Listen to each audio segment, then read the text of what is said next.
Kojo, how are you? I'm good, how are you? I'm great, man. You're welcome on our live stream show. Yeah, no, I'm glad to be here. Thank you so much. So tell us about yourself. Like, who is Kojo Akusa? Kojo Akusa is an artist, both visual and music artist. I'm a producer, DJ sometimes. Well, an artist basically. I'm Ghanaian, born in Russia, and I live in South Africa now. I've actually been living here most of my life. All right. Yeah, so that's who I am basically. Okay, great. So since you said you're a visual artist, right? Yeah. And musician as well. So how do people recognize you as in that category? How do they recognize me? Okay, most people know me through my music. So I've been producing music and DJing for quite a while, like more than a decade. So that's how most people know me. The Kojo Akusa name kind of is the stage name in a way, but it's also my real name. So well, most people know me through my music. All right. So apart from music, what is it else that you do? Okay, well, I'm an aspiring entrepreneur. Right now, I'm a manager. I manage a construction company, property business. It's a family business which I've taken over, and I'm trying to grow the business. And so, apart from music, in my free time, I work on artwork. I create animation. I do motion graphics, and so I've got basically motion graphics and visual graphics projects on the side that I do as well, and trying to learn business and start other businesses as well. All right, great. So how has experience been? Like, how long have you been in the business field, and how has experience been for you? Well, it's tough. Okay, business is not easy. I mean, that's probably the first thing you learn when you become an entrepreneur. It's not easy at all. It's been a very humbling experience. Actually, ever since I finished tertiary, I've never really worked for anyone. I grew up in a family of kind of like entrepreneurs in a way, so I spent a lot of time working with my folks and learning from them, and so I've come to learn how difficult it is, but it has become part of me, you know. Being a business person, being an entrepreneur has become part of my DNA in a way, you know. So I don't see myself doing anything else. So learning about all these things, learning about labor issues, learning about tax, and paying salaries and all those things, very stressful. But I've gotten the hang of it, and I'm learning more every single day. All right, that's great, man. So you basically got to learn a lot of things outside of music.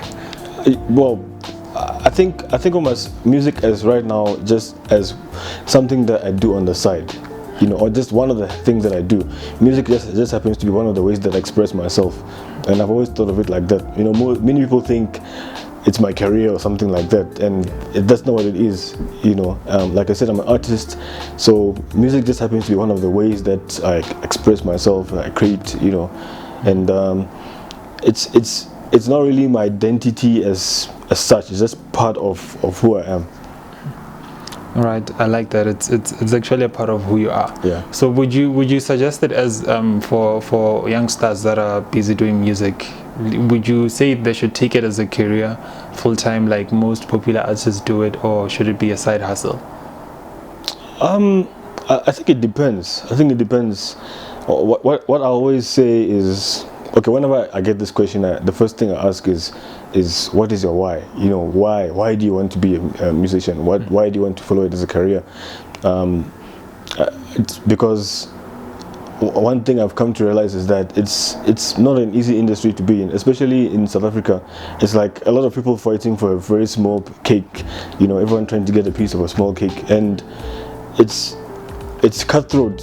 It's not a simple thing, because we glamorize it so much. We see those guys on top and we want to be like them, and you don't know what it took for them to get there, you know, what kind of sacrifices they had to make, and like how they had to kind of compromise and put their integrity aside, you know, to get where they are, you know. So I try to ask them, what exactly do you want to do? Why do you want to do it, you know? Because like I said, is it really for you, you know? I believe passion is not enough, you know. People tell you that you know, follow your passion or whatever, you know, but I don't think passion is enough. You need to actually have the talent for it, you know. You need to know that, okay, this is my gifting, I'm able to do this, I'm good at it, you know, and you need to kind of understand what it takes to be a successful musician, you know. So the advice I usually give is find what you are good at, you know. Are you really good at music? You know, that's the question, first of all, you know. So like, okay, I was saying the advice that I give usually is get a trade, you know, get a profession, be employable, you know, but at the same time also learn about the business of music as well, you know, because it's just a matter of writing songs and singing and producing and, you know, being a DJ. It's much more than that, you know.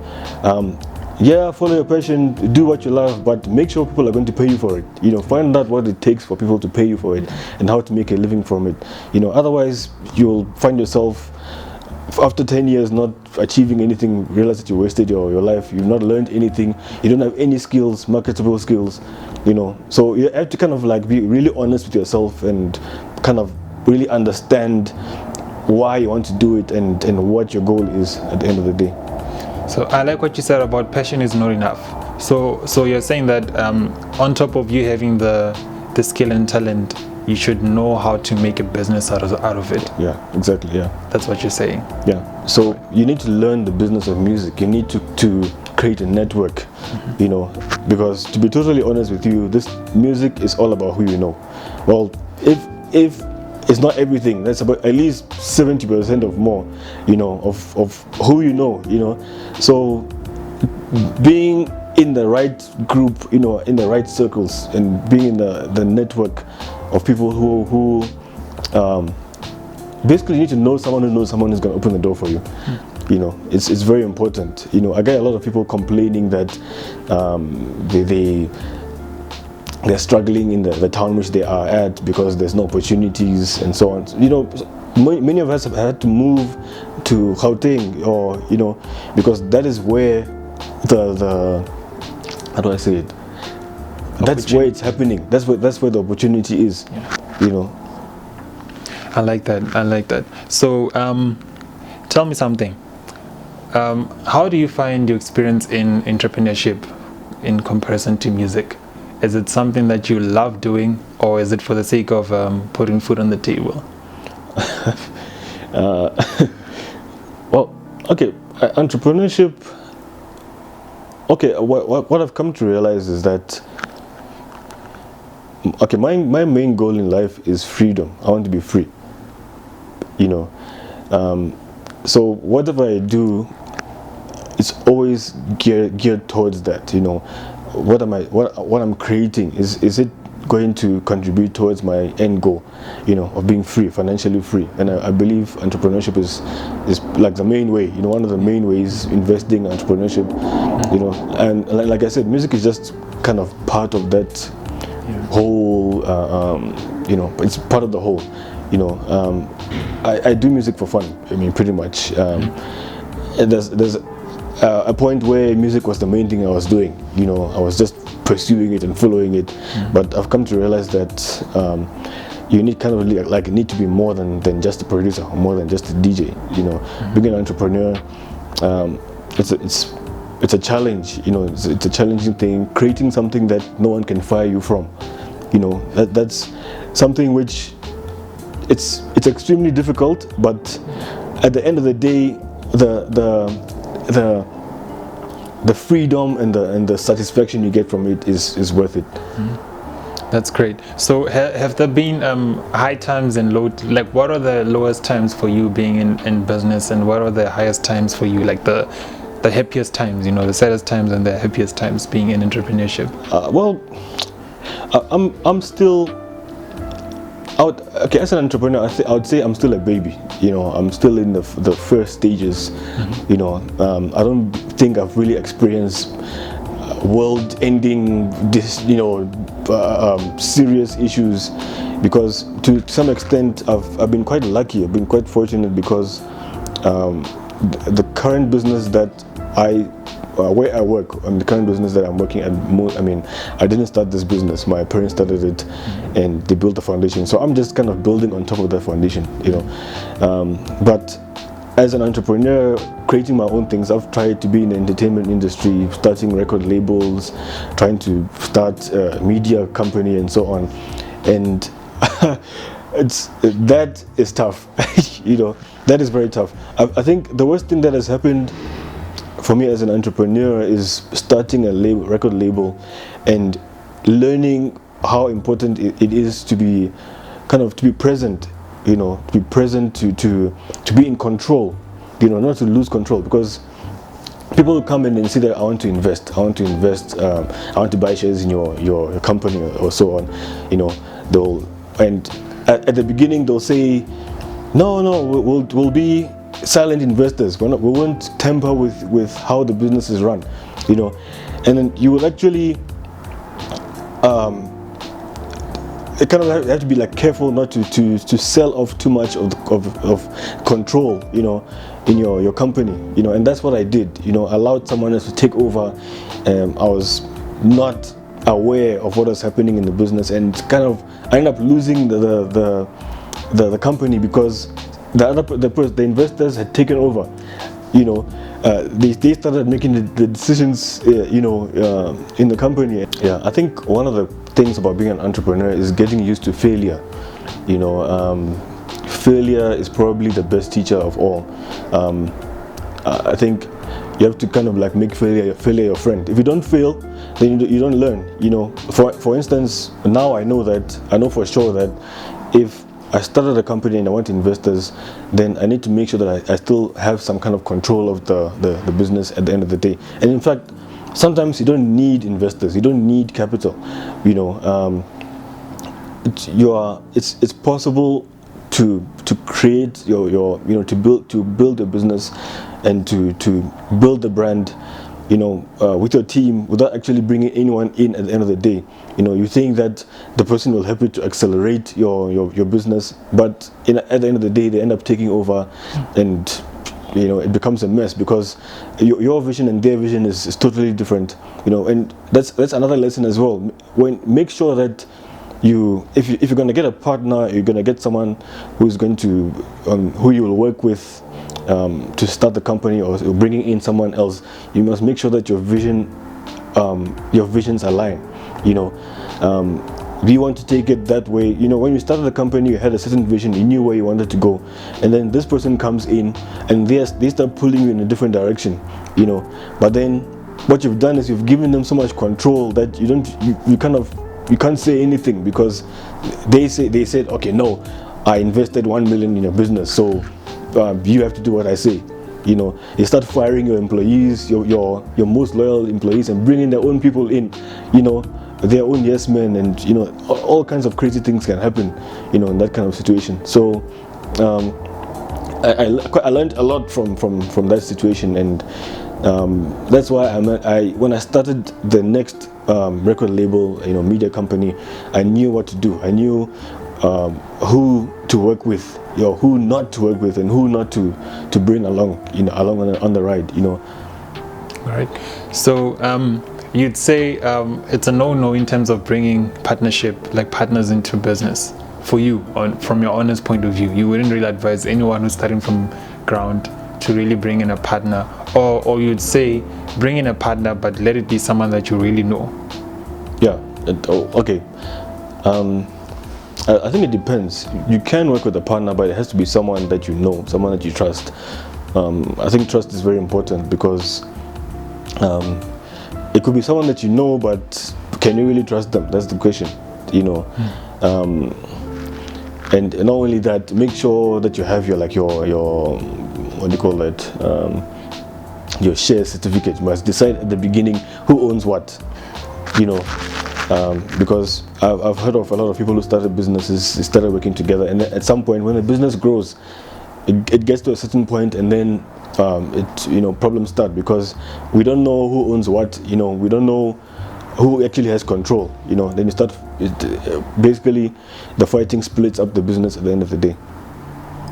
Wow, that's great. So, what is the view on social media and business? Social media has basically changed how we communicate, like forever. In a way, if you're not on social media, then you don't exist. So the business, social media marketing is now the in thing. It's growing really fast. So without it, some of us will not even exist. It has made it cheaper for us to be to connect with our clients, to connect with our customers. Other forms of media are still important. Your TV, your radio.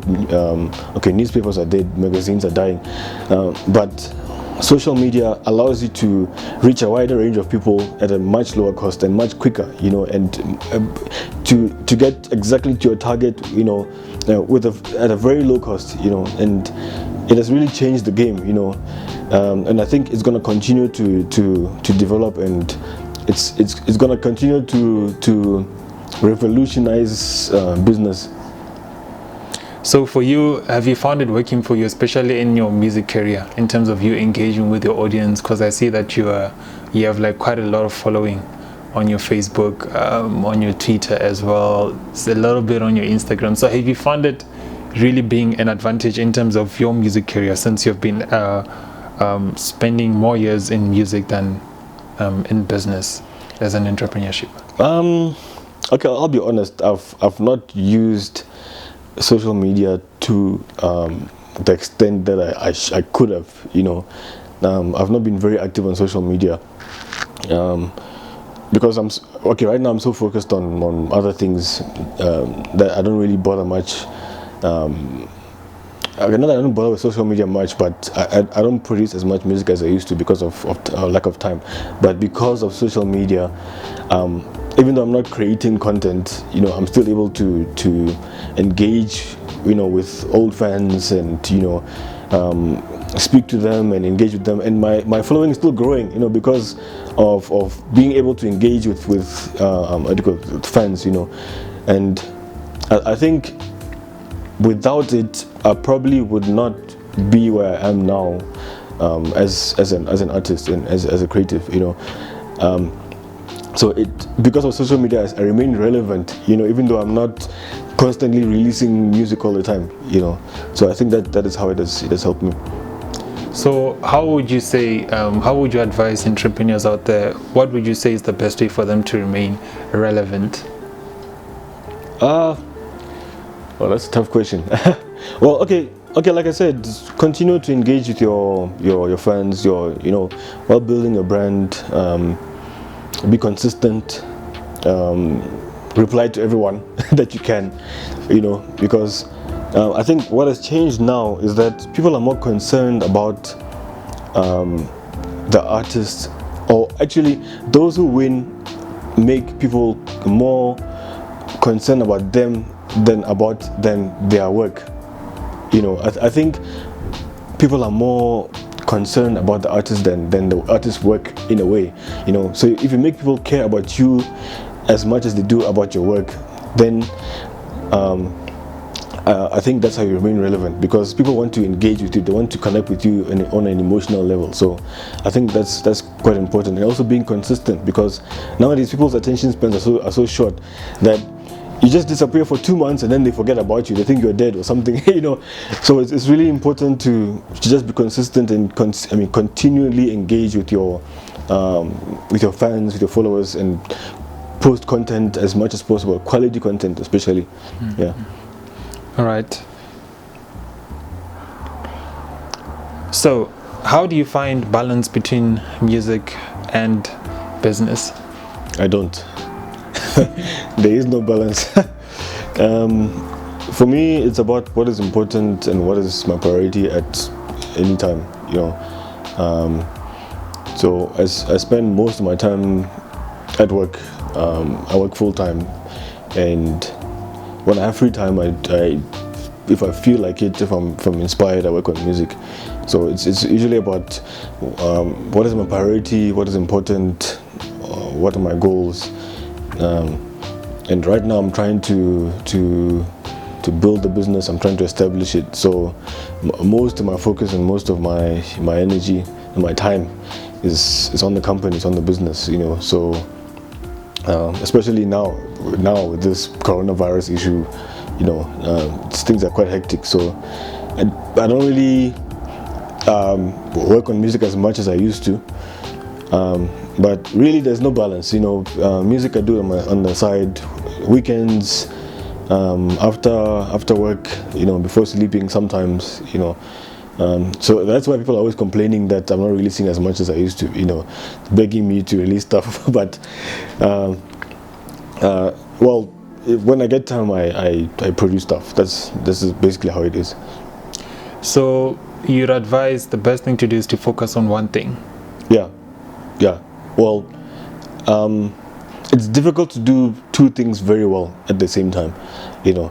And okay, I can't really tell people what to do, but my own personal experience is that I'm not really able to focus on two things at the same time. So I do one thing very well and make sure I'm done with that, then I move on to something else, you know. I make time for other things, you know. So it's I've tried multitasking, because I tend to have a lot of interests, you know. I have a lot of interests, a lot of things that I want to do, and being spread too thin causes an issue of not being able to do anything very well, you know. So I'm trying to be more focused, more you know, intentional and direct, and in what I do. All right, great. So tell me, in terms of business, how has it been? Like the experience of the process of getting customers, like how is it in business, getting a sale or putting your voice out there as an entrepreneur, as a business? I think it depends on what you're selling. Because okay, we manufacture bricks. You know, it's a very simple product. This, for us, it's a matter of supply and demand. Just being at the correct location is good enough for you to get customers coming in, you know. Obviously we have to market as well. So in my case, my experience, we happen to be in the perfect location, you know, in a community which is growing, you know. People are building a lot, so it hasn't been that difficult, you know, getting customers, you know. But it has been tough in a way that people are not used to you know. It doesn't matter how good your product is, if people don't know you, they don't trust you, it's difficult for you to sell, you know. So the toughest thing about getting customers was actually convincing people that we are legit, you know, that we're not just suddenly going to run away with their money, you know.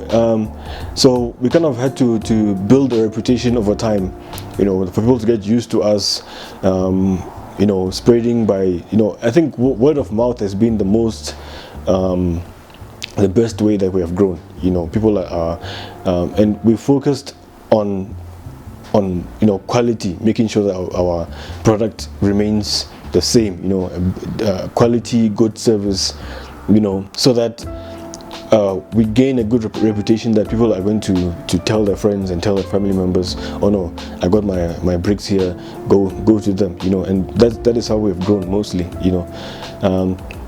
But depending on which company, what kind of business you're in, acquiring customers will be a little bit different, you know. But at the end of the day, it's always the same, you know. You have to go out and look for them, you know. People aren't always going to come to you, you have to go out and put yourself out there, be online. If you have to print flyers, if you have to go on radio, you have to constantly be communicating with people. And marketing, branding, for us, being at the right location, having our signs there to attract people to come, has been something which has been kind of beneficial in a way. Great. So what would keep a customer coming back? I guess a great service, great product.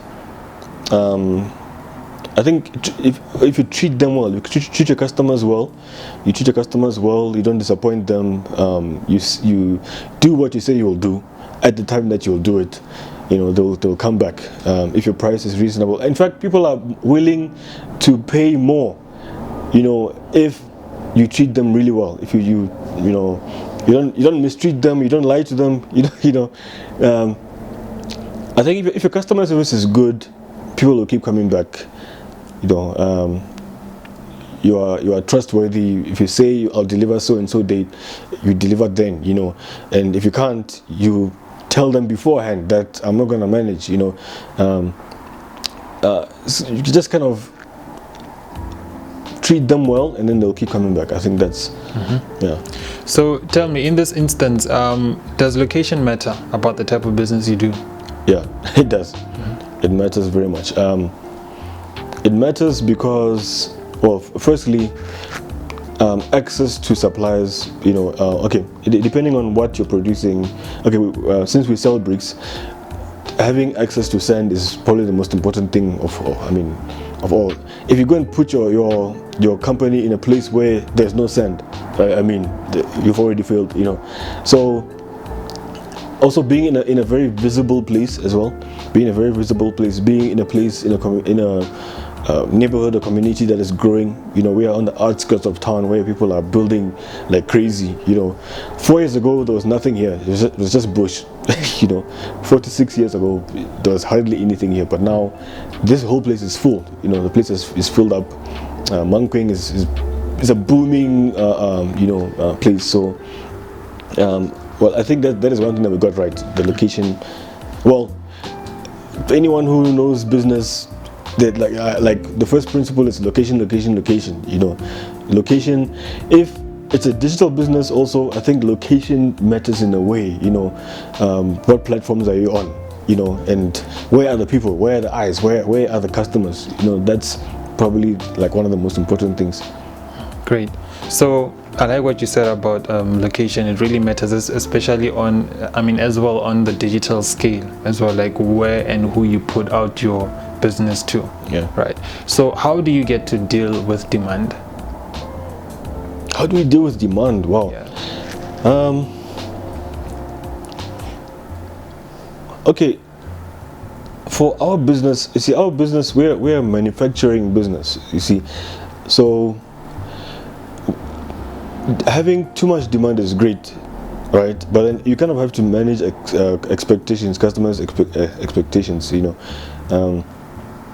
When demand is high, it's good for us, and we've managed to build a reputation that our bricks are quality. Our product is quality, so people are willing to wait a little bit more. But what we are trying to do now is invest in better systems, better plans, so that we can be able to speed up our delivery. So obviously you'll increase your demand by giving good service, your marketing and all that. But when the sales come in, you need to be able to deliver. So there's this kind of one dilemma that we've had before, where I've had, where I want to market, I want to go because right now most of our business is B2C. We're selling directly to customer, and we are doing okay on that. But the real money, the big time, is B2B.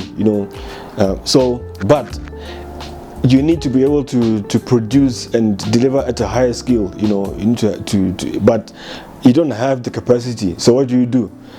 You have to obviously invest in invest in technology and maybe automation, to reduce our costs and all that. And that's one thing which we've had to do. We had to pump a lot of money into the business. We don't know whether it's going to work, but it's important to know that, okay, this might work. It's very likely that it's going to work, because you can see the business growing, and you can see, okay, we have to go to the next level. So we have to pump more capital into the business so that we can be able to not only survive, but also to thrive as well, So now, how do I now approach these big companies to supply them when I'm not able to I don't have the capacity? Do I still go to them, and still market to them, knowing that I can't supply, or do I wait to increase my capacity first before going to them? So it's a bit of a dilemma, something that you have to think of, and you kind of have to find a balance. And I think at some point you need to, while you are building towards increasing your capacity, investing in all these how do you call it, technology and so on, you need to be already speaking to the clients, so that they by the time you are ready, you have already created a relationship with them, So not that you invest a lot of money into the business and then now I have to go out and go and start marketing. It's important to already start speaking to those your clients, your future clients, so that you create that relationship already. So, how is it managing employees in your business? I think that is the toughest part of the business. Actually, working with people is the hardest thing ever. Like, that is the hardest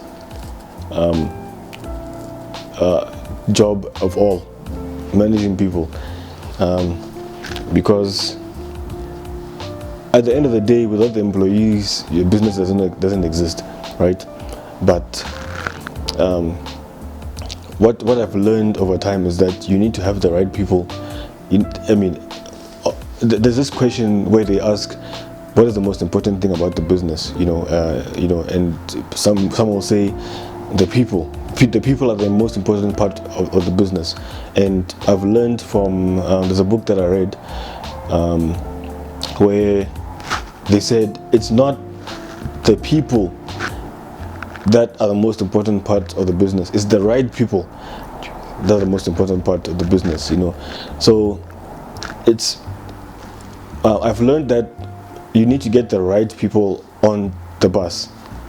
Get the right people first of all, first and foremost, and that is a very difficult thing to do, because how do you find those people in the first place? And from my experience, since our business is very labor intensive because of our current system, sometimes we have been desperate to hire people, and we didn't screen them. We just happen to find someone on the street who needs a job, and you just kind of put them in, and we'll see what happens later, and that has been a kind of a headache, and I've kind of learned the hard way when it comes to that, So I'm quite slow to hire nowadays. I try to avoid hiring as much as possible. I make do with what I've got, and so it's been quite tough. But what I've realized is that if you have the right people working for you, then it makes it easier. It makes your life easier. You don't have to micromanage them all the time. Especially if they're people that you can trust. You just tell them what to do, and you trust them that, and entrust to them that task, and hopefully they do it the way that you want it to. You want it to be done. And then I think one thing I've also found very challenging about being an entrepreneur in SA, in South Africa, is the labor laws. I think one of the main challenges of being an entrepreneur in South Africa, especially as a startup, someone who's starting a business, is the labor laws are created to protect employees, right? But they're created to protect employees from being exploited by big corporations, right?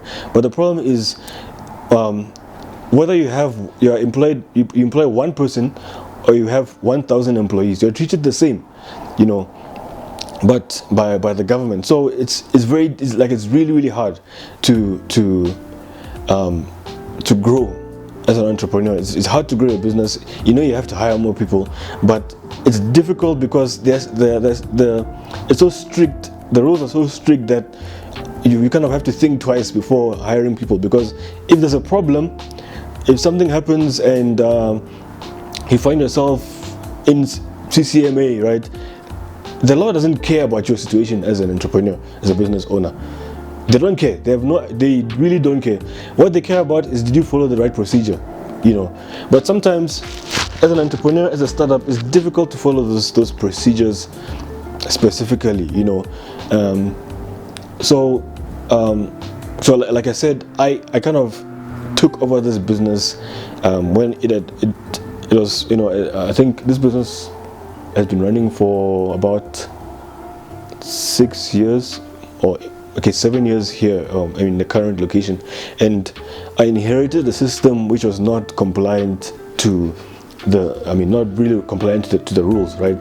So I've tried to restructure things in a way that are more compliant, right?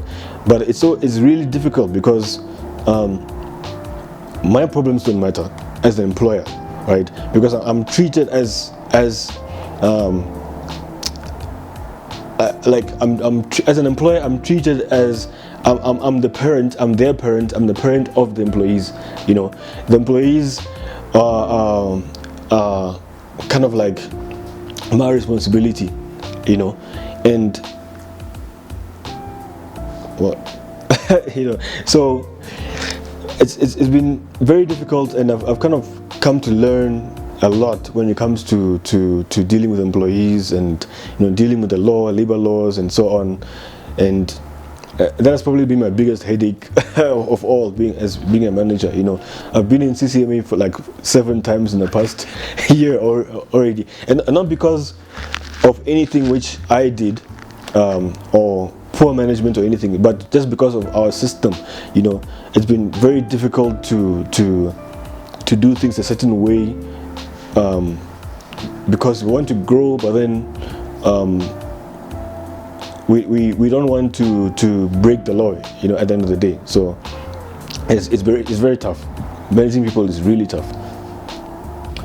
So where should people go for inspiration?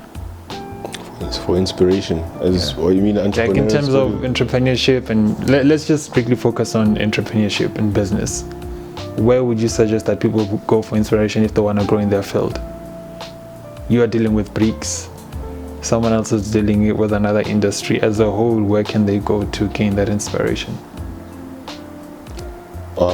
Inspiration for what exactly? Inspiration to do what?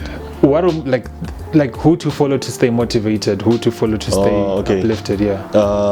Wow, that's okay. It's quite a simple question. I mean, there's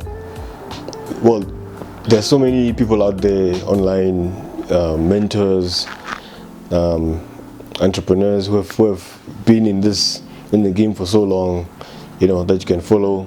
I mean, thank God for YouTube and Instagram, Twitter, and people talk about the importance of having a mentor. A mentor is someone who has already gone through what you are going through, and they'll be able to give you information on what to do in your situation. They might not tell you exactly what to do, right? But just knowing that someone else has gone through the challenges that you've gone through kind of gives you that motivation to continue. So you can follow people on YouTube, like the obvious guys, your Jeff Bezos. You can find videos on Jeff Bezos. I mean, you got guys like Gary V, Grant Cardone. Who else? Who else is there? There's so many people out there. There's one site that I follow. There's one channel, Valuetainment, and I think Patrick Bet-David. There's one guy that I've learned a lot from. Patrick Bet-David, Gary V, Grant Cardone. Who else? I can't think of anyone else, but then there's so many guys out there, that can get you inspired. You can be inspired by even people around you in your community. There's a lot of business people around who are doing big things. The problem is we kind of get a lot of entrepreneurship information from a Western context. If you follow someone like Gary Vee, you get a lot of centric information. And you kind of forget that there are people around you. There's business people around you who are also successful. There's successful business people in your town. Who will be willing to give information. Will be willing to give you direction. Would give you like 5-10 minutes of their time to answer your questions. One thing I've learned is I've met business people who they answer any question that I ask. You kind of, there's this stereotype that business people are very stingy with information. Especially among blacks. As blacks, we tend to think that those who are successful don't want to share information, but I don't think that's true. There's a lot of successful black people out there who are willing to share with young entrepreneurs who need guidance. So the inspiration is everywhere. The information is everywhere. So now that we've reached the end of our interview, where can people find you if they want to learn more from you and learn more about you? Well, online, I'm everywhere. Facebook, Twitter, Instagram. So just search Kojo Akusa, at Kojo Akusa on Twitter, Kojo Akusa on Instagram, and Kojo Akusa on Facebook. You can find me, and also on YouTube as well. I'm there. All right, great, man. Thank you so much for your time. I really appreciate you for sacrificing out of such a busy day in the factory. Yeah, thank you so much, man. It was great having you online. No, thank you, man. Sure. Sure.